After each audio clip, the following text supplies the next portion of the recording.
వచ్చిన తర్వాత రైతు భరోసా పథకంలో 7,500 కోట్లలో 69 లక్షల మంది ఉంటే ఆల్రెడీ 65 లక్షల మందికి రైతు భరోసా పథకం వేసినాం.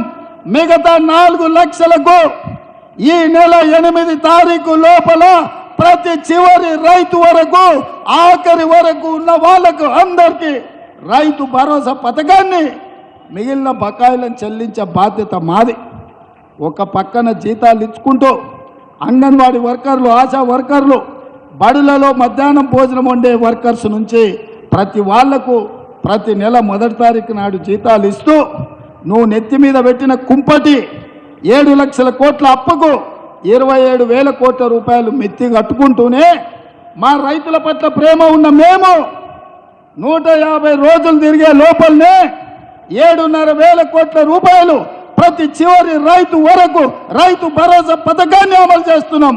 ఈ సన్నాసి సోయి లేకుండా వచ్చి కేసీఆర్ దిగిపోయిండు, రైతు భరోసా ఆగిపోయింది అంటాడు. వస్తావా నువ్వు?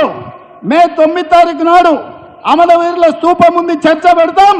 అమరవీరుల స్తూపం సాక్షిగా ఈ రాష్ట్రంలో ఎవరికైనా ఏ రైతుకైనా అది ఖమ్మం కావచ్చు, కొత్తగూడెం కావచ్చు, ఆదిలాబాద్ కావచ్చు, అలంపూర్ కావచ్చు, అచ్చంపేట కావచ్చు, కొడంగల్ కావచ్చు, లేకపోతే మదిర కావచ్చు, ఏ రైతుకైనా ఈ నెల 9 తారీఖు లోపల ఏ ఒక్క రైతుకైనా బకాయి ఉంటే నేను సవాలు చేస్తున్నా, అమరవీరుల స్తూపం ముందు ముక్కు నేలకు రాసి క్షమాపణ చెప్తా.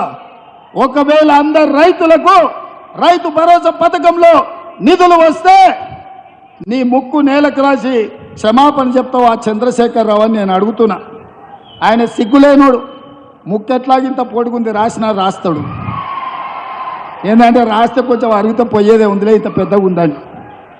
అట్లాంటోడు ఈరోజు ఈ రాష్ట్రంలో మనకు ప్రధాన ప్రతిపక్ష నాయకుడిగా ఉన్నాడు. అది మన దురదృష్టం. ఇదే కాకుండా అల్లుడు రైతు రుణమాఫీ ఎప్పుడు చేస్తామని నేను ఆ సన్నాయోనికి చెప్పిన 15 ఆగస్టు లోపల చేస్తారా